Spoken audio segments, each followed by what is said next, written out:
ڈال دے۔ اور ایسی دعا فرمائی یا اللہ اس پر دگنی دگنی یا اللہ اس میں برکت ڈال دے۔ بار بار اللہ کے پیارے حبیب علیہ تحیت والسلام نے فرمایا برکت ڈال دے۔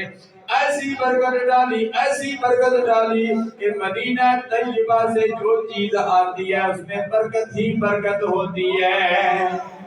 جاری کرام جو ہے لاتے ہیں ہوتی تھوڑی ہے لیکن برکت اس میں اتنی ڈال دی جاتی ہے کہ بہت سارے لوگوں کو کھا لیتے ہیں۔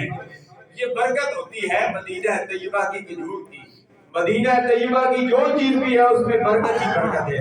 اور ایسی برکت ہے امام الانبیاء علیہ تحیت والسلام نے مدینہ طیبہ کے بارے میں فرمایا ہے مدینہ طیبہ میں رہنے والوں سن لو غور سے سن لو۔ اللہ کے پیارے حبیب نے فرمایا مدینہ طیبہ میں یا ایک ایسی جگہ جس کا نام ہے مسجد قباء افمن اسس علی التقوی۔ وہ مسجد قباء ایسی مسجد ہے جس کی بنیاد تقوی کی بنیاد پر رکھی گئی ہے۔ فرمایا وہاں تقوی ہی تقوی ہے، وہاں ریاکاری نہیں ہے۔